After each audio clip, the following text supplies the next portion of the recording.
ಓಂ ಶಾಂತಿ ವೀಕ್ಷಕರ ಅಭಿಮಾನಿಗಳೇ, ಗುರುಮಕ್ಕಳೇ, ಭಕ್ತರೇ, ನಿಮ್ಮೆಲ್ಲರಿಗೊಳ್ಳೇದಾಗಲಿ. ವೀಕ್ಷಕರೇ, ಪರ್ವ ಪಟ್ಟಿ ಪರ್ವ ಅಂದರೆ ಒಂದು ಹೊಸ ಬದಲಾವಣೆ. ನಮ್ಮ ಜೀವನದಲ್ಲಿ ಒಂದು ಹೊಸ ಬದಲಾವಣೆ ಅಥವಾ ಒಂದು ಹೊಸ ಮೆಟ್ಲು ಅಂತೀವಲ್ಲ, ಹೊಸ ಅಧ್ಯಾಯ ಅಂತೀವಲ್ಲ, ಹೊಸ ಅಧ್ಯಾಯ. ಈಗ ನಾವು ಎಷ್ಟೋ ಬಾರಿ ಸೋತು ಸುಣ್ಣ ಆಗಿಬಿಟ್ಟಿರ್ತೀವಿ. ಬೇರೆಯವ್ರ ಹತ್ರ ಕಷ್ಟಕ್ಕೆ ಸಿಕ್ಕಾಕೊಂಡು ನಲಿಗೆ ಹೋಗಿರ್ತೀವಿ. ನಾವು ಏನೇನಕ್ಕೋ ಉದ್ಧಾರ ಆಗಬೇಕಂತ ಎಷ್ಟೆಷ್ಟೋ ಬಂಡವಾಳ ಹಾಕಿ ಲಾಸ್ ಆಗಿಬಿಟ್ಟಿರ್ತೀವಿ. ಅಥವಾ ಯಾವುದೋ ಒಂದು ಇಂಟ್ರ್ಯೂಗೋ ಕೆಲಸಕ್ಕೋ ಟ್ರೈ ಮಾಡಿ ಲಾಸ್ಟಿಗೆ ಫೈಲರ್ ಆಗಿಬಿಟ್ಟಿರ್ತೀವಿ. ಅಲ್ಲಿ ಒಟ್ಟಿನಲ್ಲಿ ಅದು ವ್ಯಾಪಾರ ಆಗಲಿ, ಯಾವುದೋ ಉದ್ಯೋಗದ ಆಗಲಿ, ಅಥವಾ ಮದುವೆ ಮಾಡ್ಕೊಳ್ಳೋದು ಬರೀ ಹೆಣ್ಣುಗಳು ನೋಡಿ ಹೆಣ್ಣುಗಳು ಫೈಲರ್, ಹಾಗೆ ಗಂಡುಗಳು ನೋಡಿ ಗಂಡುಗಳು ಫೈಲರ್. ಒಟ್ಟಿನಲ್ಲಿ ಮದುವೆ ಇಲ್ಲ. ಹಾಗೆ ಮಕ್ಕಳದು ಅದೇ ಸಮಸ್ಯೆ ಇರ್ತದೆ, ಮಕ್ಕಳೇ ಆಗೋದಿಲ್ಲ, ಎಲ್ಲೆಲ್ಲೋ ತೋರಿಸ್ತಾರೆ. ಹಾಗೆ ಆರೋಗ್ಯದ ಸಮಸ್ಯೆನೂ ಹಾಗೆ. ಒಟ್ಟಿನಲ್ಲಿ ಫೈಲರು. ಸಕ್ಸಸ್ ಯಾವಾಗ? ಒಂದು ಪರ್ವ ಅಂತ ಬರುತ್ತೆ, ಹೊಸ ಪರ್ವ. ನಮ್ಮ ಜೀವನದಲ್ಲಿ ಒಂದು ಪರ್ವ ಅಂದರೆ ಅಲ್ಲಿಂದ ಮುಂದಕ್ಕೆ ಒಂದು ಹೊಸ ಜೀವನ, ಒಂದು ಹೊಸ ವಾತಾವರಣ ಬರುತ್ತಲ್ಲ, ಅದನ್ನು ನಾವು ಪರ್ವ ಅಂತೀವಿ. ಹಳೆಯದೆಲ್ಲ ಹೊರಟೋಗ್ಬಿಡ್ಬೇಕು ನಮ್ಮದು. ಅದು ರೋಗಗಳಿರಲಿ, ಟ್ರೈ ಮಾಡಿ ವಾಸಿ ಆಗದಿರೋ ರೋಗಗಳು ಅದಿರಲಿ, ಅಥವಾ ಮದುವೆ ಮಾಡ್ಕೊಳ್ಳೋಕೆ ಟ್ರೈ ಮಾಡಿ ಹೆಣ್ಣು ಸಿಗಲಿಲ್ಲ, ಗಂಡು ಸಿಗಲಿಲ್ಲ, ಅದಾಗಲಿ, ಉದ್ಯೋಗದ ಸಮಸ್ಯೆ, ಉದ್ಯೋಗ ಕಷ್ಟಪಟ್ಟು ಅದಾಗಲಿ, ಅಥವಾ ವ್ಯಾಪಾರದಾಗಲಿ, ಅಥವಾ ಇನ್ನೇನೋ ಒಂದು ಪ್ರಾಜೆಕ್ಟ್ಗಳು, ದೊಡ್ಡ ಪ್ರಾಜೆಕ್ಟ್ಗಳಿರ್ತವೆ, ಅದಾಗಲಿ, ಏನೇ ಆಗಲಿ, ಫೈಲರು. ಅದು ಬೆಳೆಗಳಿರ್ಬೋದು, ರೈತರದ್ದು, ಇನ್ನೊಂದು ಮತ್ತೊಂದು ಏನೇ ಆಗಲಿ, ಎಷ್ಟೋ ಸಾರಿ ಫೈಲರ್ ಆಗಿಬಿಡ್ತಾರೆ. ಮನಸ್ಸಿಗೆ ತುಂಬ ಬೇಜಾರಾಗುತ್ತೆ. ಮತ್ತು ಇನ್ನು ನಾವು ಟ್ರೈ ಮಾಡಬಾರ್ದು ಅಂದ್ಕೊಬಿಡ್ತಾರೆ. ಅದು ಸವಸನ ಬೇಡ ಅಂದ್ಕೊಬಿಡ್ತಾರೆ.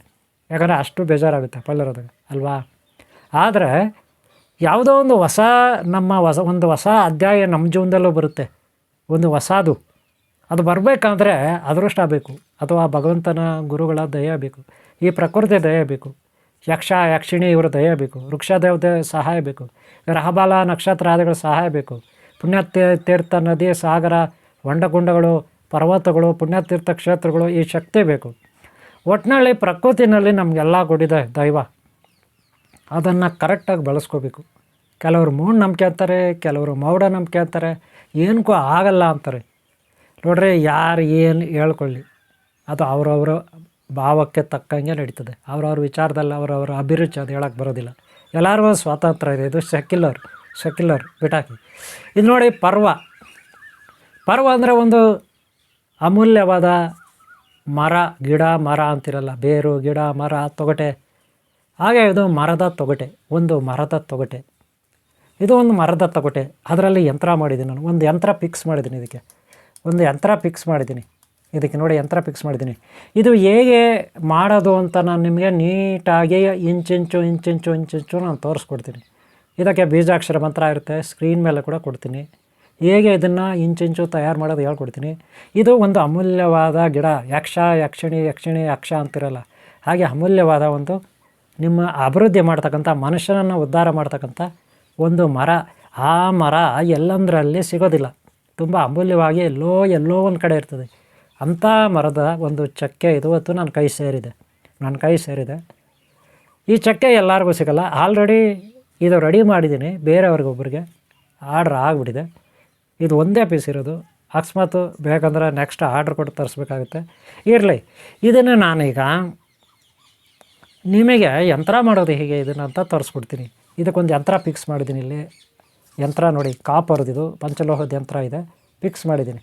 ಗೊತ್ತಾಯ್ತಲ್ಲ? ಇದೆಲ್ಲ ಹೇಗೆ ಮಾಡೋದು, ಹೇಗೆ ತಯಾರು ಮಾಡೋದು, ಯಾರ್ಯಾರು ಕಲಿಬೇಕಂತಿದ್ದೀರಿ, ಮನೆಗಳಲ್ಲೇ ಇದ್ಕೊಂಡು, ದೇವಸ್ಥಾನಗಳಾಗಿ ಇದ್ಕೊಂಡು, ಮಠಗಳಲ್ಲಿ ಇದ್ಕೊಂಡು ಗುರುಗಳು ಯಂತ್ರ ತಂತ್ರ ಮಂತ್ರ ಮಾಂತ್ರಿಕ ಸಿದ್ಧಿ ಕಲಿಯೋರು ಈ ಪರ್ವ ಯಂತ್ರವನ್ನು ಯಾವ ರೀತಿ ರೆಡಿ ಮಾಡೋದು ಅನ್ನೋದನ್ನು ಈ ಒಂದು ವಿಡಿಯೋನಲ್ಲಿ ನಾವು ನೋಡೋಣ. ಈ ವಿಡಿಯೋನ ಲಾಸ್ಟ್ವರೆಗೂ ನೋಡಿ. ವಿಡಿಯೋ ಹೆಂಗೆ ಮಾಡೋದು ಅಂತ ತೋರಿಸ್ಬಿಡ್ತೀನಿ. ಹಾಗೆ ಇದನ್ನು ತಗೊಳ್ಳೋರು ಮನೆ ಬಾಗಿಲ ಮೇಲೆ ಕಟ್ಕೋಬೋದು, ಒಳಗಡೆ ದೇವ್ರ ಮನೇಲಿ ಇಟ್ಕೋಬೋದು, ಅಂಗಡಿ, ಆಫೀಸು ಇತ್ಯಾದಿ ಎಲ್ಲ ಕಡೆ ಇದನ್ನು ಇಟ್ಕೋಬೋದು. ಅಭಿವೃದ್ಧಿಗಾಗಿ, ಒಂದು ಹೊಸ ಪರ್ವ, ಹೊಸ ಜೀವನ ಸ್ಟಾರ್ಟ್ ಆಗಬೇಕಲ್ಲ, ಹಳೆಯದೆಲ್ಲ ಹೋಗಿ ಹೊಸದು ಸ್ಟಾರ್ಟ್ ಆಗಬೇಕಲ್ಲ. ಹಾಗೆ ಗೊತ್ತಾಯ್ತಲ್ಲ, ಹಳೆ ನೀರು ಹೋಗಿ ಹೊಸ ನೀರು ಬರ್ಬೇಕಂತೀವಲ್ಲ, ಹಳೇದು ಹೋಗಿ ಹೊಸದು ಬರ್ಬೇಕಂತೀವಲ್ಲ, ಅದಕ್ಕೋಸ್ಕರ ಇದು ಪರ್ವಪಟ್ಟಿ. ಇದರ ಹೆಸರೇನು? ಪರ್ವಪಟ್ಟಿ. ಈ ಮರ ಪರ್ವಪಟ್ಟಿ ಮರ. ಗೊತ್ತಾಯ್ತಲ್ಲ, ಪರ್ವಪಟ್ಟಿ ಮರ ಅಂದರೆ ನಮಗೊಂದು ಹೊಸ ಜೀವನವನ್ನು ತಂದು ಕೊಡ್ತಕ್ಕಂಥ ಮರ. ಈ ಯಂತ್ರವನ್ನು ಹೇಗೆ ಮಾಡೋದು ಅನ್ನೋದನ್ನು ನೋಡೋಣ ಈ ಚಕ್ಕೆ ಗಿಡಮೂಲಿಕೆ. ಓಕೆನಾ? ಈ ವಿಡಿಯೋ ಲಾಸ್ಟ್ವರೆಗೆ ನೋಡಿವ್ರೆ ವೀಕ್ಷಕರೇ. ಒಂದು ಆಸನ ರೆಡಿ ಮಾಡ್ಕೊಂಡು ಕೂತ್ಕೋಬೇಕು. ಆಸನ ರೆಡಿ ಮಾಡಿ ಕೂತ್ಕೊಂಡು ನಾನೀಗ ಒಂದು ತಟ್ಟೆಯಲ್ಲಿ ಏನೇನು ಇಟ್ಕೊಂಡಿದ್ದೀನಿ ಅಂತ ಒಂದು ಸಾರಿ ಎಲ್ಲ ತೋರಿಸ್ತೀನಿ. ಇದು ನೋಡಿ, ನೀವು ಅರಿಶಿನ, ಅಷ್ಟಗಂಧ, ಆಮೇಲೆ ನಾಗಸಿಂಧೂರ, ಕುಂಕುಮ ಇವೆಲ್ಲ ಮಿಕ್ಸ್ ಮಾಡಿ ಇಟ್ಕೋಬೇಕು ಒಂದು ಡಬ್ಬಿನಲ್ಲಿ. ಆಮೇಲೆ ನೋಡಿ, ಇದು ಅಷ್ಟಗಂಧ. ಅಷ್ಟಗಂಧ ಅಂದರೆ 8 ಗಿಡಮೂಲಿಕೆಗಳು. ಯಾವುದು? ಸುಗಂಧ ಮರ, ಗಂಧದ ಮರ, ರಕ್ತಚಂದನ, ಸಂಪಿಗೆ ಮರ, ಕಸ್ತೂರಿ ಇತ್ಯಾದಿ ಇತ್ಯಾದಿ. ಸುಗಂಧ ಇರ್ತದಲ್ಲ, ಈ ಮಲ್ಲಿಗೆ, ಸುಗಂಧ ಮಲ್ಲಿಗೆ ಇತ್ಯಾದಿ ಗಿಡಮೂಲಿಕೆಗಳು, ಅವುಗಳ ಪೌಡ್ರ್ ಅದು ಅಷ್ಟಗಂಧ ಅಂತೀವಿ. ಅದಾದಮೇಲೆ ವಿಭೂತಿ ಅಂದ್ರೇನು? ಸಾಮಾನ್ಯವಾಗಿ ಈ ಗೋವುಗಳಿರ್ತವೆ, ಗೋವುಗಳು, ಅವುಗಳ ಅಸ್ಥಿ ಸಂಸ್ಕಾರ ಆದಮೇಲೆ. ಆಮೇಲೆ ನೋಡಿ, ನಾಗಸಿಂಧೂರ ಅಂದರೆ ನಿಮ್ಗೆ ಆಲ್ರೆಡಿ ಗೊತ್ತಿದೆ, ಹಿಂದಿನ ಭಾಗಗಳಲ್ಲಿ ನೋಡಿದ್ದೀರ. ಇದ್ರ ಮೇಲೆ ನಾಗದೇವತೆ ಇರುತ್ತೆ, ನೋಡ್ಕೊಳ್ಳಿ. ಕೆಲವು ಸಾರಿ ಇರೋದಿಲ್ಲ, ಹೆಸರು ಬರೆದಿರ್ತಾರೆ ನಾಗಸಿಂಧೂರ ಅಂತ. ತಗೊಳ್ಳಿ, ಚೆನ್ನಾಗಿರೋದು ತಗೊಳ್ಳಿ, ಒಳ್ಳೆ ಒರಿಜಿನಲಾಗಿ ತಗೊಳ್ಳಿ, ಲೋಕಲೆಲ್ಲ ಬೇಡ. ಗೊತ್ತಾಯ್ತಲ್ಲ? ಇದರೊಳಗಡೆ ಹೆಂಗಿರುತ್ತೆ ತೋರಿಸ್ತೀನಿ. ಕುಂಕುಮ ಇದ್ದಂಗೆ ಇರುತ್ತೆ. ಆಲ್ರೆಡಿ ನೀವು ನೋಡಿರೋರಿಗೆ ಇದು ಗೊತ್ತಿರುತ್ತೆ. ನೋಡದೆ ನೀವು ಹೊಸಬರಾಗಿದ್ದರೆ ಇವೆಲ್ಲ ನೋಡ್ಕೊಳ್ಳಿ. ಹೊಸಬರಾಗಿದ್ದರೆ ಹಳಬರಿಗೆ ಗೊತ್ತಿರುತ್ತೆ. ಇದು ನೋಡಿ, ಗೋರಜನ ಅಂದರೆ ಇದೇನು ಒರಿಜಿನಲ್ ಅಲ್ಲ, ಲೋಕಲ್ ಇರುತ್ತೆ, ನೆನ್ಪಿಟ್ಕೊಳ್ಳಿ. ಲೋಕಲ್ ಇರುತ್ತೆ, ಒರಿಜಿನಲ್ ಏನಿಲ್ಲ. ಗೊತ್ತಾಯ್ತಲ್ಲ? ಒರಿಜಿನಲ್ ಆದರೆ ತುಂಬ ರೇಟ್ ಆಗುತ್ತೆ. ಬರೀ ಇಷ್ಟಕ್ಕೆ ಎಷ್ಟು ಆಗುತ್ತೆ, ಗೊತ್ತಾಯ್ತಲ್ಲ? ಇದು ಲೋಕಲ್ ಬರೀ ಒಂದು 15 ರೂಪಾಯಿ 10 ರೂಪಾಯಿ ಸಿಗುತ್ತೆ. ಇದು ನೋಡ್ರಿ, ಇದು ಕಸ್ತೂರಿ, ಇದು ಕೂಡ ಲೋಕಲ್ಲೇ. ಇದು ಅಷ್ಟೇ ಒಂದು 15-20 ರೂಪಾಯಿ ಒಳಗೆ ಸಿಗುತ್ತೆ. ಇವೆಲ್ಲ ಇಟ್ಕೋಬೇಕು, ಏನೇನು ವಸ್ತುಗಳು ಬೇಕು ಅಂದ್ಬಿಟ್ಟು. ಯಾವುದಕ್ಕೆ? ಪರ್ವಪಟ್ಟಿ ಯಂತ್ರ ಮಾಡಲಿಕ್ಕೆ ಇವೆಲ್ಲ ಬೇಕು. ನೋಡಿ, ಕಸ್ತೂರಿ ಬರೀ ಇಷ್ಟೇ, ಅದರೊಳಗಡೆ ಒಳ್ಳೆ ಸಾಸಿವೆ ಕಾಳು ಥರ ಇರುತ್ತೆ. ಒಂಚೂರು ಒಂದು ಸೈಡಲ್ಲಿ ಕಟ್ ಮಾಡಿದ್ರೆ ಬರ್ತವೆ. ಬರೀ 1-2 ಕಾಳು ಥರ ಹಾಕ್ಕೊಳ್ಳಿ. ಗೊತ್ತಾಯ್ತಲ್ಲ? ಈ ವಿಡಿಯೋನ ಲಾಸ್ಟ್ವರೆಗೆ ನೋಡಿ, ನಿಮ್ಗೆ ಇಲ್ಲೇನೆಲ್ಲ ನಡೆಯುತ್ತೆ ಯಂತ್ರ ಮಾಡೋದನ್ನ ತೋರಿಸ್ಕೊಡ್ತೀನಿ. ಇದು ನೋಡಿ, ಇದರ ಒಳಗಡೆ ಅರ್ಗಜನ. ಇದು ಅರ್ಗಜನ ಅಂದರೆ ಅಂಜನ ಅಂತಿರಲ್ಲ, ಅಂಜನ, ವಶೀಕರಣ ಅಂಜನ. ಅದು ವಶೀಕರಣ ಅಂಜನ ಇರುತ್ತೆ. ಗೊತ್ತಾಯ್ತಲ್ಲ? ವಶೀಕರಣ ಅಂಜನ, ಆಮೇಲೆ ಗೋರಜನ, ಆಮೇಲೆ ಕಸ್ತೂರಿ. ಇವುಗಳ ಜೊತೆಗೆ ಏನು ಬೇಕು ಮೇನು? ಶೀಟು. ಈ ಶೀಟ್ ನಾನು ಕಟ್ ಮಾಡಿ ಲೈನ್ಗಳು ಹೇಳ್ಕೊಂಡಿದ್ದೀನಿ. ನೋಡಿರಿ, ಒಳ್ಳೆ ದಪ್ಪದಾದ ಶೀಟ್ ಬರುತ್ತೆ. ಗ್ರಂಥಿ ಅಂಗಡಿಯಲ್ಲಿ ಕೇಳ್ರಿ, ಕೊಡ್ತಾರೆ. ಒಂದು ಕಡೆ ಗೋಲ್ಡ್ ಕಲರ್ ಇರುತ್ತೆ, ಇನ್ನೊಂದು ಕಡೆ ಸಿಲ್ವರ್ ಕಲರ್ ಇರುತ್ತೆ. ಇದು ದಪ್ಪ ಇರುತ್ತೆ, ತಾಯ್ತಾ ಬರೋ ಸೀಟ್ ಅಲ್ಲ. ಇದು ತೋರಿಸ್ತೀನಿ ನಿಮ್ಗೆ, ದಪ್ಪ ಇರುತ್ತೆ. ಗೊತ್ತಾಯ್ತಾ? ಅದು ಬರೀಲಿಕ್ಕೆ ನಾನು ಸುಬ್ರಹ್ಮಣ್ಯ ದಿವ್ಯಾಸ್ತ್ರ ಇಟ್ಕೊಂಡಿದ್ದೀನಿ. ಇದು ಸಿದ್ಧಿ ಮಾಡ್ಕೊಂಡಿರೋ ಯಂತ್ರ. ಇದು ಶೂಲ ಪೆನ್ ಥರ ಮಾಡ್ಕೊಂಡಿದ್ದೀನಿ. ಶೂಲ ಇದು ಸುಬ್ರಹ್ಮಣ್ಯ ಆಯುಧ ಶೂಲ. ಆಮೇಲೆ ಒಂದು ಸ್ಕೇಲು. ಗೊತ್ತಾಯ್ತಲ್ಲ? ಏನಕ್ಕೆ ಈ ರೀತಿ ಲೈನ್ಗಳು ಹೇಳ್ಕೋಬೇಕು ಸ್ಕೇಲಲ್ಲಿ, ಅದ್ರ ಮೇಲೆ ಬರೀಲಿಕ್ಕೆ ಆ ಒಂದು ಶೂಲ. ನೀವೇನು ಮಾಡ್ತೀರಾ? ದಾಳಿಂಬೆ ಮರದ್ದು ಇಟ್ಕೊಳ್ಳಿ. ಇದು ನೋಡಿ, ಚಕ್ಕೆ. ಏನು ಚಕ್ಕೆ ಇದು? ಪರ್ವಪಟ್ಟಿ. ಈ ಮರದ್ದು ಎಲ್ಲಿ ಸಿಗಲ್ಲ, ಎಲ್ಲೋ ಒಂದೊಂದು ಸಿಗುತ್ತೆ ಕಾಡಲ್ಲಿ, ಅಲ್ಲಿ ಇಲ್ಲಿ. ಇದನ್ನು ಅಲ್ಲಿನವರು ಸಪ್ಲೈ ಕೊಡ್ತಾರೆ, ಕಾಡಿನಲ್ಲಿರೋ ಜನ ಸಪ್ಲೈ ಕೊಡ್ತಾರೆ. ಗೊತ್ತಾಯ್ತಲ್ಲ? ಇದು ಗ್ರಂಥಿ ಅಂಗಡಿಗಳಲ್ಲೂ ಸಿಗಲ್ಲ ನಿಮಗೆ, ತುಂಬ ಅಪರೂಪದಲ್ಲಿ ಅಪರೂಪ. ಸದ್ಯಕ್ಕೆ ನನ್ನ ಹತ್ರ ಇದೆ. ಗೊತ್ತಾಯ್ತಲ್ಲ? ನಿಮಗೆ ಮಾಡಿ ತೋರಿಸ್ತೀನಿ ಯಂತ್ರ ಮಾಡೋದು ಹೇಗೆ ಅಂತ. ಇದು ನೋಡಿ, ಗಿಡಮೂಲಿಕೆಗಳು, 108 ಗಿಡಮೂಲಿಕೆಗಳ ಪೌಡ್ರ್. ಇದು ಅವನ ಅಂತೀವಿ, ಅವನ ಸಾಮಗ್ರಿ ಅಂತೀವಿ. ಗ್ರಂಥಿ ಅಂಗಡಿಯಲ್ಲಿ ಸಿಗುತ್ತೆ, ಭಾಳ ಚೀಪಾಗಿ ಸಿಗುತ್ತೆ, ತಗೊಳ್ಳಿ. ಇದು ಮಾತ್ರ ಚೀಪಾಗಿ ಸಿಗುತ್ತೆ ಗಿಡಮೂಲಿಕೆಗಳು, ತಗೊಳ್ಳಿ. ಈ ರೀತಿ ಒಂದು ತಟ್ಟೆ ತಗೊಳ್ಳಿ, ಅದರಲ್ಲಿ ಸ್ವಲ್ಪ ಪುಡಿ ಹಾಕ್ಕೊಳ್ಳಿ. ಏತಕ್ಕೆ ಅನ್ನೋದನ್ನು ನೋಡ್ತಾ ಇರಿ ವಿಡಿಯೋನ. ಹೇಗೆ ಯಂತ್ರ ಮಾಡೋದು, ಪರ್ವಪಟ್ಟಿ ಯಂತ್ರ ಮಾಡಬೇಕಾದ್ರೆ ಇವೆಲ್ಲ ಬೇಕು. ಈಗ ನಾನು ಗಿಡಮೂಲಿಕೆಯಲ್ಲಿ ಪೌಡ್ರ್ ಹಾಕಿದ್ದೀನಿ. ಈಗ ಅಷ್ಟಗಂಧ, ಆಮೇಲೆ ನಾಗಸಿಂಧೂರ ಇವೆಲ್ಲ ಮಿಕ್ಸ್ ಮಾಡಿರ್ತಕ್ಕಂಥ ಕುಂಕುಮ, ಅರಿಶಿನ ಎಲ್ಲ ಮಿಕ್ಸ್ ಮಾಡಿರೋದು. ಈಗ ಒಂದೊಂದು ಚಿಟಿಕೆ ಹಾಕೋತಾ ಇದ್ದೀನಿ. ಒಂದೊಂದು ಚೂರು ಈ ಥರ ಏನೋ ಒಂದು ಇಟ್ಕೊಳ್ಳಿ. ಒಂದೊಂದು ಚಿಟಿಕೆ ಹಾಕೊಳ್ಳಿ ತಟ್ಟೆನಲ್ಲಿ. ಗೊತ್ತಾಯ್ತಲ್ಲ? ತಟ್ಟೆನಲ್ಲಿ ಒಂದೊಂದು ಚೂರು ಹಾಕ್ಕೊಳ್ಳಿ. ಏತಕ್ಕೆ ಅಂದರೆ ನಾವು ಗಂಧ ಮಾಡ್ಕೋಬೇಕು ಫಸ್ಟು. ಯಂತ್ರ ಮಾಡ್ಬೇಕಾದ್ರೆ ಇವೆಲ್ಲ ಬೇಕು. ಗೊತ್ತಾಯ್ತಲ್ಲ? ಇವೆಲ್ಲ ಹಾಕ್ತೀನಿ, ನೋಡ್ತಾ ಇರಿ ಏನೇನು ಮಾಡ್ಕೊತೀನಿ ಅಂತ. ಗೊತ್ತಾಯ್ತಲ್ಲ? ಗಿಡಮೂಲಿಕೆ ಪೌಡ್ರ್ ಆಯಿತು, ಅಷ್ಟಗಂಧ, ಅರಿಶಿನ, ಕುಂಕುಮ. ಆಮೇಲೆ ಇದು ನೋಡಿರಿ, ನೀವೇನು ಹೇಳ್ತೀರಿ? ಗೋರಜನ ಅಂತೀರ. ಒಂಚೂರು ಒಂದು ಸೈಡಲ್ಲಿ ಸ್ವಲ್ಪ ಕಿತ್ತಿ ಹಾಕ್ಕೊಳ್ಳಿ, ಒಂಚೂರು ಹಾಕ್ಕೊಳ್ಳಿ ಸಾಕು. ಓಕೆನಾ? ಆಮೇಲೆ ಕಸ್ತೂರಿ ಬರುತ್ತೆ, ಕಸ್ತೂರಿ ಗೊತ್ತಲ್ಲ, ಇದು ಹಾಕ್ಕೊಳ್ಳಿ. ಕಸ್ತೂರಿ ಹಾಕ್ಕೊಳ್ಳಿ, ಕಸ್ತೂರಿನೂ ಒಂಚೂರು ಹಾಕ್ಕೊಳ್ಳಿ. ಓಕೆನಾ? ಕಸ್ತೂರಿ, ಗೋರೋಚನ, ನಾಗಸಿಂಧೂರನೂ ಹಾಕಬೇಕು. ಹಾಕೋಣ, ನಾಗಸಿಂಧೂರ ಹಾಕೋಣ, ವಿಭೂತಿ ಹಾಕೋಣ. ಗೊತ್ತಾಯ್ತಲ್ಲ? ಇವೆಲ್ಲ ಹಾಕಬೇಕು. ಗೊತ್ತಾಯ್ತೇನ್ರಿ? ಏನೇನು ಹಾಕಬೇಕು? ನಾಗಸಿಂಧೂರ ಒಂಚೂರು, ಒಂದು ಚಿಟಿಕೆ. ಗೊತ್ತಾಯ್ತಲ್ಲ? ಒಂದು ಚಿಟಿಕೆ ನಾಗಸಿಂಧೂರ ಕೂಡ ಹಾಕೋಬೇಕು. ಗೊತ್ತಾಯ್ತಲ್ಲ? ಅಷ್ಟಗಂಧ, ಅರಿಶಿನ, ಕುಂಕುಮ, ನಾಗಸಿಂಧೂರ, ಗೋರೋಚನ, ಅರ್ಘಜನ ಆಮೇಲೆ ಲಾಸ್ಟಲ್ಲಿ ತೋರಿಸ್ತೀನಿ ಅರ್ಘಜನ. ಗೊತ್ತಾಯ್ತಲ್ಲ? ಯಾವ ರೀತಿ ಹಾಕೋದು ಅಂದ್ಬಿಟ್ಟು ಲಾಸ್ಟಲ್ಲಿ ನಿಮಗೆ ಅರ್ಘಜನ ತೋರಿಸ್ತೀನಿ. ಇದು ನೋಡಿ ವಿಭೂತಿ ಪೌಡ್ರು. ಇದು ವಿಭೂತಿ ಪೌಡ್ರು ಕೂಡ ಹಾಕ್ಕೋಬೇಕು. ವಿಭೂತಿ ಪೌಡ್ರು ಕೂಡ ಹಾಕ್ಕೋಬೇಕು. ಇದು ಅಷ್ಟಗಂಧ ಗೊತ್ತಲ್ಲನ? ಶ್ರೀಗಂಧ ಮರ, ರಕ್ತಚಂದನ, ಸಂಪಿಗೆ ಮರ, ಮಲ್ಲಿಗೆ ಸುವಾಸನೆ ಬರುತ್ತಲ್ಲ ಮಲ್ಲಿಗೆ, ಅದು ಹಿಂಗೆ ಗಿಡಮೂಲಿಕೆಯಲ್ಲಿ ಪೌಡ್ರ್ ಅದು. ಗೊತ್ತಾಯ್ತು? ಅಷ್ಟಗಂಧ ಅಂದರೆ ಗೊತ್ತಾಯ್ತೇನ್ರಿ? ಆಮೇಲೆ ದಾರಗಳು ಇಟ್ಕೊಳ್ಳಿ. ದಾರಗಳು ಬೇಕು ನೋಡಿ. ನಾನು 3 ಕಲರ್ ದಾರ ಇಟ್ಕೊಂಡಿದ್ದೀನಿ. 3 ಕಲರ್ ಇದರಲ್ಲಿ ನೋಡಿ. ಇದು ಮೀಡಿಯಮ್ ದಾರ, ಅಂದರೆ ನಾವು ಯಾರ ತಂಟೆಗೋ ಶತ್ರುಗಳ ತಂಟೆಗೋ ಯಾರಿಗೂ ನಾವು ಕೆಟ್ಟದ್ದು ಮಾಡಲ್ಲ, ಯಾರೂ ನಮಗೆ ಕೆಟ್ಟದ್ದು ಮಾಡಬಾರ್ದು. ಅದಕ್ಕೆ ಈ ದಾರ ಈ ಥರ ಕಲರ್. ಅದೇ ಅರ್ಶಿಣ ಕಲರ್ ಆದರೆ ಸರಸ್ವತಿ ಯಂತ್ರ ಅದು. ಈ ಕಲರ್ ದಾರ ನಾನು ಹಾಕ್ಕೋತೀನಿ ಈ ಯಂತ್ರಕ್ಕೆ. ಈ ಕಲರ್ ದಾರ ಶತ್ರುಗಳ ನಾಶಕ್ಕಿದು. ಇದು ಬ್ಲ್ಯಾಕ್ ಕಲರ್. ಇದು ನೋಡಿ ಸರಸ್ವತಿ ವಿದ್ಯೆಗೆ ಸಿದ್ಧಿ ಮಾಡ್ಕೊಳ್ಳೋಕ್ಕೆ, ಗುರುಗಳು ಸಿದ್ಧಿ ಮಾಡ್ಕೋತಾರಲ್ಲ ಮಂತ್ರಸಿದ್ಧಿ, ಅವ್ರಿಗೆ ಅರ್ಶಿಣ ಕಲರ್. ಮಂತ್ರಸಿದ್ಧಿ ಮಾಡ್ಕೊಳ್ಳೋರಿಗೆ, ವಿದ್ಯಾಭ್ಯಾಸಕ್ಕೆ ಸಾಧನೆ ಮಾಡೋರಿಗೆ ಯೆಲ್ಲೋ ಕಲರ್ ದಾರ ಬೇಕಾಗುತ್ತೆ. ಗೊತ್ತಾಯ್ತಲ್ಲ? ಇದು ಯಂತ್ರ. ಈ ರೀತಿ 9 ಮನೆ ಮಾಡ್ಕೊಳ್ಳಿ. 9 ಮನೆ, ಈ ಅಡ್ಡಡ್ಡ 3 ಲೈನು, ಉದ್ದದ 3 ಲೈನು, ಲಾಸ್ಟಲ್ಲಿ ಲೈನ್ ಇರಬೇಕು. ಆಮೇಲೆ ತ್ರಿಶೂಲ ಥರ ಮಾಡ್ಕೋಬೇಕು ಲಾಸ್ಟಲ್ಲಿ. ಗೊತ್ತಾಯ್ತಲ್ಲ? ಈ ರೀತಿ ಮಾಡಿ ಇಟ್ಕೊಳ್ಳಿ. ನಿಮಗೆ ಗ್ರಂಥಿ ಅಂಗಡಿಯಲ್ಲಿ ಸೀಟುಗಳು ಸಿಗುತ್ತೆ. ಗ್ರಂಥಿ ಅಂಗಡಿಯಲ್ಲಿ ದೊಡ್ಡ ಸೀಟ್ ಸಿಗುತ್ತೆ ನೋಡಿ. ನಾನು 50-100 ಸೀಟ್ ತೊಗೊಂಬಂದಿದ್ದೀನಿ. ದೊಡ್ಡದಿರುತ್ತೆ ನೋಡ್ರಿ. ಇಷ್ಟ ಅಗಲ ಇರುತ್ತೆ, ದಪ್ಪ ಇರುತ್ತೆ. ನೆನ್ಪಿಟ್ಕೊಳ್ಳಿ. ಒಂದು ಕಡೆ ಸಿಲ್ವರ್ ಕಲರ್, ಸಿಲ್ವರ್ ಬೆಳ್ಳಿ ಕಲರ್, ಇನ್ನೊಂದು ಕಡೆ ಬಂಗಾರದ ಕಲರ್. ಇದು ಬಂಗಾರದ ಕಲರ್ ಯಾವ ಕಡೆ ಇದೆ ಆ ಕಡೆ ಲೈನ್ಗಳು ಹೇಳ್ಕೋಬೇಕು. ಬಂಗಾರದ ಕಲರ್ ಯಾವ ಕಡೆ ಇದೆ ಆ ಕಡೆ ಲೈನ್ಗಳು ಹೇಳ್ಕೋಬೇಕು. ಗೊತ್ತಾಯ್ತಲ್ಲ? ಸ್ಕೇಲಲ್ಲಿ. ಆಮೇಲೆ ಕಟ್ ಮಾಡಿ ಈ ರೀತಿ ಪೀಸ್ ಇಟ್ಕೋಬೇಕು. ನಾನು ಕಟ್ ಮಾಡಿ ಆಲ್ರೆಡಿ ಇಟ್ಕೊಂಡಿದ್ದೀನಿ. ನೀವು ನೋಡಿ, ನಾನು ಕಟ್ ಮಾಡಿ ಇಟ್ಕೊಂಡಿದ್ದೀನಿ ಚಿಕ್ಕ ಪೀಸು. ಗೊತ್ತಾಯ್ತಲ್ಲ? ನೀವು ಈ ರೀತಿ ಲೈನು, ಪೆನ್ ಬೇಕಲ್ಲ ನಿಮಗೆ, ಪೆನ್ನಲ್ಲಿ ಸ್ಕೇಲ್ ಒಂದು ಇಟ್ಕೊಳ್ಳಿ, ಅದರಲ್ಲಿ ಲೈನಿಗೆ ಮಾಡ್ಕೊಳ್ಳಿ. ಆಮೇಲೆ ಎಲ್ಲ ಮನೆಗಳು ಮಾಡ್ಕೊಂಡ್ಮೇಲೆ 9 ಮನೆ ಮಾಡ್ಕೊಂಡಿದ್ದೀನಿ. ಈಗ ಮಂತ್ರ ಬೀಜಾಕ್ಷರ ಮಂತ್ರ ಕೊಡ್ತೀನಿ ಮಧ್ಯದಲ್ಲಿ. ಗೊತ್ತಾಯ್ತಲ್ಲ? ನೋಡ್ರಿ, ಸ್ಕ್ರೀನ್ ಮೇಲಿದೆ ಓಂ ಅಂತ ಮಧ್ಯದಲ್ಲಿರುತ್ತೆ. ಎಡಗಡೆ ಫಸ್ಟ್ನೇದು ಮೂಲೆಯಲ್ಲಿ ಶ್ರೀಮ್ ಗಮ್ ಅಂತಿರುತ್ತೆ. ಮತ್ತು ಕೆಳಗಡೆ ಸಮ್ ರಾಮ್ ಅಂತಿರುತ್ತೆ. ಗೊತ್ತಾಯ್ತಲ್ಲ?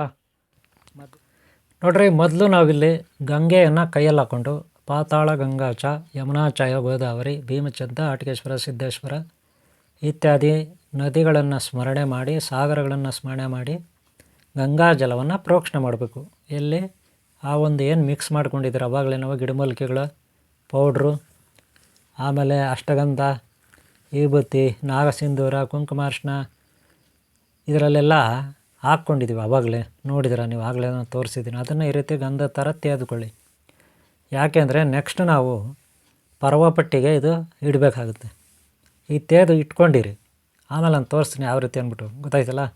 ಅದನ್ನು ಪರ್ವಪಟ್ಟಿಗೆ ನಾವು ದಾರ ಸುತ್ತಿದ ಮೇಲೆ ಅದನ್ನು ಇಡುವಂಥದ್ದು. ಹೀಗಲ್ಲ. ಗೊತ್ತಾಯ್ತಲ್ಲ? ದಾರ ಸುತ್ತಿದ ಮೇಲೆ ನಾನು ಯಾವ ರೀತಿ ಇಡೋದು ಅಂತ ಈ ಪರ್ವಪಟ್ಟಿಗೆ ತೋರಿಸ್ತೀನಿ ಆಮೇಲೆ.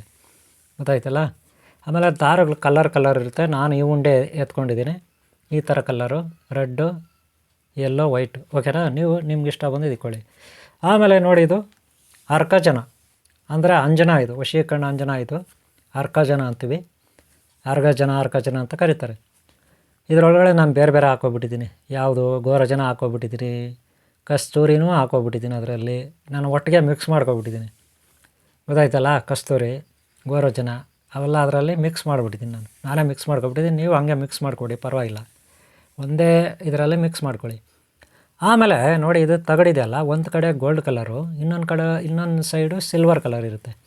ನಾನು ಗೋಲ್ಡ್ ಕಲರ್ ಇದು ನೋಡಿ, ಈ ಕಡೆ ಸಿಲ್ವರ್, ಹಿಂದ್ಗಡೆ ಸಿಲ್ವರ್. ಅದ್ರ ಮೇಲೆ ಮಾತ್ರ ನೀವು ಈ ರೀತಿ ಆ ಒಂದು ಅರ್ಘಜನನ ನೀಟಾಗಿ ಬಳಿಬೇಕು.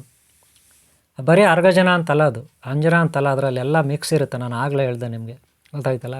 ಎಲ್ಲ ಮಿಕ್ಸ್ ಇರುತ್ತೆ. ಯಾವ ಕಡೆ ಬೆಳಿಬೇಕು, ಹಿಂದ್ಗಡೆ ಸಿಲ್ವರ್ ಇದೆಯಲ್ಲ ಆ ಕಡೆ. ಅದೇ ಈಗ ನೋಡಿ, ಇದನ್ನು ಈ ಒಂದು ಪಟ್ಟಿಗೆ ಇದನ್ನು ಸೆಂಟ್ರಲ್ ಇಟ್ಟು ಈ ರೀತಿ ಸೆಂಟ್ರಲ್ ಇಡಬೇಕು. ಯಾವುದು ಆ ಸಿಲ್ವರ್ನ ಕೆಳಗಡೆ ಇಡಬೇಕು. ಇಡೋದಕ್ಕೆ ಮೊದಲು ಅದಕ್ಕೆ ಅರ್ಕಜನ, ಗೋರೋಜನ, ಆಮೇಲೆ ಕಸ್ತೂರಿ ಹಾಕಿರ್ತೀವಲ್ಲ ಅದೆಲ್ಲ ಬಳಿಬೇಕು. ಮತ್ತೆ ನೋಡ್ಕೊಬೇಡಿ, ಇನ್ನೊಂದು ಸರಿ ಹೇಳ್ತೀನಿ. ಸಿಲ್ವರ್ ಇರೋ ಕಡೆ ಮಾತ್ರ ಬಳಿದು ಅದನ್ನು ನಾವು ಆ ಪಟ್ಟಿಗೆ ಕಟ್ಟಬೇಕಾಗುತ್ತೆ. ಗೊತ್ತಾಯ್ತಲ್ಲ? ನೋಡಿ, ಆ ರೀತಿ ಪಟ್ಟಿ ಮೇಲೆ ಇಟ್ಟು ನಿಮ್ಗೆ ಇಷ್ಟವಾದ ದಾರದಲ್ಲಿ ಸುತ್ತಬೇಕು. ನಾನು ಈ ದಾರ ಎತ್ಕೊಂಡಿದ್ದೀನಿ, ರೆಡ್ಡು, ಯೆಲ್ಲೋ, ವೈಟು. ಯಾಕೆ ಅಂದರೆ ನಮ್ಮ ತಂಟೆಗೆ ಯಾರು ಬರಬಾರ್ದು, ಬಂದರೆ ಅವರು ಉಳಿಬಾರ್ದು, ನಮ್ಮ ತಂಟೆಗೆ ಬಂದವರು ಉಳಿಬಾರ್ದು ಅಂತ ಈ ದಾರದಲ್ಲಿ ಕಟ್ಟೋದು. ಯಾವುದು? Red, yellow, white. ಗೊತ್ತಾಯ್ತಲ್ಲ? ರೆಡ್ಡು, ಯೆಲ್ಲೋ, ವೈಟು ಅಂದರೆ ನಮ್ಮ ತಂಟೆಗೆ ಯಾರು ಬರಬಾರ್ದು, ನಾವು ಯಾರ ತಂಟೆಗೆ ಹೋಗಲ್ಲ. ನಮ್ಮ ತಂಟೆಗೆ ಬಂದರೆ ಅವ್ರು ಫಿನಿಶು. ಈ ರೀತಿ ಸಂಕಲ್ಪ ಮಾಡಿ ಗುರುಗಳಾದವರು ಈ ಒಂದು ಪಟ್ಟಿ ಮೇಲೆ ಈ ರೀತಿ ದಾರವನ್ನು ಅಷ್ಟಬಂಧನ ಮಾಡಬೇಕು, ದಿಗ್ಬಂಧನ ಮಾಡಬೇಕು. ದಿಗ್ಬಂಧನ ಮಾಡ್ತೀವಿ ಇದಕ್ಕೆ, ಪ್ರಾಣ ಪ್ರತಿಷ್ಠೆ ಮಾಡಿ ಸಂಕಲ್ಪ ಮಾಡಿ. ಗೊತ್ತಾಯ್ತಲ್ಲ? ದಾರ. ಆಮೇಲೆ ಇದನ್ನು ನಾವು ಭಕ್ತರಿಗೆ ಕೊಡ್ತೀವಿ. ಭಕ್ತರು ಏನು ಮಾಡ್ತಾರೆ, ಅವ್ರ ಮನೆಗಳಲ್ಲಿ ತಗೊಂಡೋಗಿ ಬಾಗಿಲ ಮೇಲೆ ಒಳಗೆ ಅಥವಾ ಹೊರಗೆ, ಅಂಗಡಿ ಬಾಗಿಲು ಒಳಗೆ ಅಥವಾ ಹೊರಗೆ ಬಾಗಿಲ ಮೇಲೆ ಕಟ್ತಕ್ಕಂಥದ್ದು, ಅಥವಾ ದೇವ್ರ ಮನೆಯಲ್ಲಿಟ್ಟು ಪೂಜೆ ಮಾಡ್ತಕ್ಕಂಥದ್ದು, ಎಲ್ಲಾದರೂ ಸರಿ.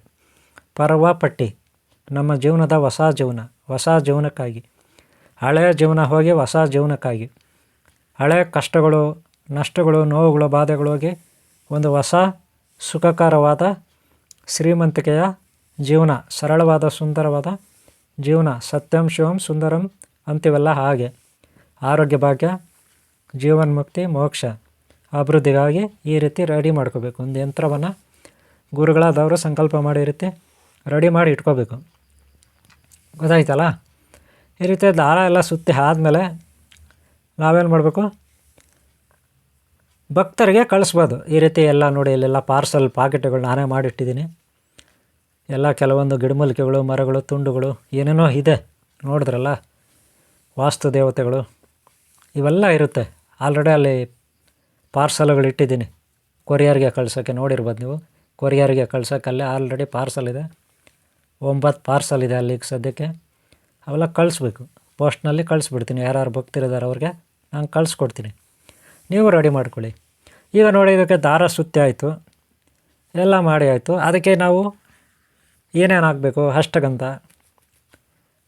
ಅಷ್ಟಗಂಧ, ನಾಗಸಿಂಧೂರ, ಗೊತ್ತಾಯ್ತಲ್ಲ, ಈ ಬುತ್ತಿ, ಗಿಡಮೂಲಿಕೆಗಳು ಪೌಡ್ರು, ಇದೆಲ್ಲ ನಾವು ಆವಾಗಲೇ ಬೆಳೆದಿಟ್ಕೊಂಡಿದ್ವಿ. ಈಗ ಅದಕ್ಕೆ ಅಲ್ಲಲ್ಲಿ ನಾವು ಲೇಪನ ಮಾಡಬೇಕು. ಆವಾಗ ಈ ಒಂದು ಪರ್ವಪಟ್ಟಿಗೆ ಎಲ್ಲಿಲ್ಲದ ಶಕ್ತಿ ಬರುತ್ತೆ. ಎಲ್ಲಿಲ್ಲದ ಶಕ್ತಿ ಪರ್ವಪಟ್ಟಿಗೆ ಬರುತ್ತೆ. ಒಂದು ಅಗಾಧವಾದ ಶಕ್ತಿ ಬರುತ್ತೆ. ಯಾಕಂದರೆ ಯಾರು ಯೋಗಿಗಳಿದ್ದಾರೆ, ತಪಸ್ವಿಗಳಿದ್ದಾರೆ, ಒಳ್ಳೆಯವರಿದ್ದಾರೆ, ಅವ್ರ ಕೈಗಳು, ಅವ್ರ ಶರೀರ ಶುದ್ಧವಾಗಿರುತ್ತೆ ತಪಸ್ಸು ಮಾಡೋರ್ದು. ಯಾರು ಪಾಪ ಮಾಡೋದಿಲ್ಲ, ಯಾರು ಪುಣ್ಯ ಮಾಡ್ತಾರೆ, ಭಗವಂತನ, ಗುರು, ದೈವ, ಪ್ರಕೃತಿ ಧ್ಯಾನ ಮಾಡ್ತಾರೆ ಯೋಗಿಗಳು, ಅವ್ರ ಕೈಗಳಲ್ಲಿ ಶಕ್ತಿ ಇರುತ್ತೆ. ಅವ್ರ ಕೈಗಳಿಂದ ಈ ರೀತಿ ಮಾಡಿದಾಗ ಅದಕ್ಕೆ ಶಕ್ತಿ ಬರುತ್ತೆ. ಅನಂತರ ಅದಕ್ಕೆ ಅವರು ಮಂಗಳಾರತಿ ಪೂಜೆ ಮಾಡಬೇಕಾಗುತ್ತೆ, ಮಹಾಮಂಗಳಾರತಿ. ಸದ್ಯಕ್ಕೆ ಅಲ್ಲಿ ದೀಪದಲ್ಲಿ ಎಣ್ಣೆ ಎಲ್ಲ ಖಾಲಿ ಆಗಿಬಿಟ್ಟಿದೆ, ಸ್ವಲ್ಪ ಇದೆ ಬತ್ತಿ.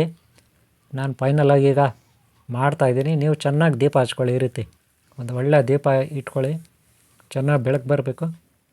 ಪೂಜೆ ಮಾಡಿ ಗುರುಗಳಾದವರು, ನೀವು ದೇವಸ್ಥಾನದಲ್ಲಿರಿ, ಮನೇಲಿರಿ, ಎಲ್ಲೇ ರೀ, ನಿಮ್ಮ ಭಕ್ತರಿಗೆ ಕೊಡಿ. ವೀಕ್ಷಕರೇ, ಈ ವಿಡಿಯೋನ ನೀವು ನೋಡಿದ್ರೆ ಪರ್ವಪಟ್ಟಿ ಯಂತ್ರವನ್ನು ಹೇಗೆ ಮಾಡೋದು ಅಂತ ನೀವು ತಿಳ್ಕೊಂಡಿದ್ರಿ. ಹಾಗೆ ಈ ವಿಡಿಯೋನ ಪದೇ ನೋಡ್ಕೊಳ್ಳಿ, ಮಾಡೋದನ್ನು ಕಲ್ತ್ಕೊಳ್ಳಿ ನಿಷ್ಠೆಯಿಂದ. ಹಾಗೆ ಭಕ್ತರಿಗೆ, ನಿಮ್ಮಲ್ಲಿ ಕಷ್ಟ ಅಂತ ಬಂದ ಭಕ್ತರಿಗೆ ಇದರ ರೇಟ್ ಹೇಳಿ ತಪ್ಪಿಲ್ಲ, ಇಷ್ಟು ಅಂತ ಕೊಡಿ ಅಂತೇಳಿ ತಪ್ಪಿಲ್ಲ. ಆದರೆ ಒತ್ತಾಯಪೂರ್ವಕವಾಗಿ ಎಷ್ಟಂದರೆ ಅಷ್ಟು ರೇಟ್ ಹೇಳೋದು, ಯಥೇಚ್ಛವಾಗಿ ಅವ್ರ ತಲೆ ಮೇಲೆ ಹೇಳೋದು ಅವೆಲ್ಲ ಮಾಡಬೇಡಿ. ಎಷ್ಟೋ ಜನ ಕಷ್ಟ ಅಂತ ಬರ್ತಾರೆ, ಅವ್ರು ಎಷ್ಟು ಕೊಟ್ಟರೆ ಅಷ್ಟು ತಗೊಳ್ಳಿ, ಪರವಾಗಿಲ್ಲ. ಪಾಪ ಅವರು ಪ್ರೀತಿಯಿಂದ ಕೊಟ್ಟಿದ್ದು ತಗೊಳ್ಳಿ. ನಿಮ್ಮ ರೇಟ್ ಹೇಳ್ಬೇಡಿ ಅಂತ ನಾನು ಹೇಳಲ್ಲ, ನಿಮ್ಮ ಖರ್ಚು ವೆಚ್ಚ ಎಲ್ಲ ಇರುತ್ತೆ, ಹೇಳ್ಕೊಳ್ಳಿ. ಓಕೆನಾ? ಇಷ್ಟು ಹೇಳ್ತಾ ವಿಡಿಯೋ ಮುಗಿಸ್ತಾ ಇದ್ದೀನಿ. ಈ ವಿಡಿಯೋ ಇಷ್ಟಾದ್ರೂ ಒಂದು ಲೈಕ್ ಮಾಡಿ. ಹಾಗೆ ಹಿಂದಿನ ಭಾಗ ನೋಡಿ, ಮುಂದಿನ ಭಾಗ ನೋಡಿ. ಏನಾದರೂ ಐಟಮ್ಸ್ ಬೇಕಾದರೆ ನಾನು ಯಾವ್ಯಾವ ವೀಡಿಯೋನೆಲ್ಲ ಅಪ್ಲೋಡ್ ಮಾಡಿದ್ದೀನಿ ಅದರಲ್ಲಿ ಐಟಮ್ಸ್ ಬೇಕಾದ್ರೆ ನನ್ನ ನಂಬರ್ಗೆ ಕಾಲ್ ಮಾಡಿ. ನನ್ನ ನಂಬರ್ ಸ್ಕ್ರೀನ್ ಮೇಲೆ ಇರುತ್ತೆ, ತಗೊಳ್ಳಿ, ಕಾಲ್ ಮಾಡಿ. ಹಾಗೆ ಪೋಸ್ಟು ಕೊರಿಯರಲ್ಲಿ ನಾನು ನಿಮ್ಗೆ ಕಳಿಸ್ಕೊಡ್ತೀನಿ. ಎಲ್ಲರಿಗೂ ಅಷ್ಟೇ ಪೋಸ್ಟು ಕೊರಿಯರಲ್ಲೇ ಕಳಿಸ್ಕೊಡ್ತೀನಿ. ಓಕೆ, ಇಷ್ಟು ಹೇಳ್ತಾ ವಿಡಿಯೋ ಮುಗಿಸ್ತಾ ಇದ್ದೀನಿ. ವಿಡಿಯೋ ಇಷ್ಟ ಒಂದು ಲೈಕ್ ಮಾಡಿದರೆ ಸಬ್ಸ್ಕ್ರೈಬ್ ಮಾಡ್ಕೊಳ್ಳಿ. ಹಾಗೆ ಹಿಂದಿನ ಭಾಗ ನೋಡಿ, ಮುಂದಿನ ಭಾಗ ನೋಡಿ. ಓಕೆನಾ? ನಿಮ್ಮೆಲ್ಲರಿಗೂ ಒಳ್ಳೆಯದಾಗಲಿ. ಓಂ ಶಾಂತಿ, ಓಂ ಶಾಂತಿ. ಓಂ ಶಾಂತಿ.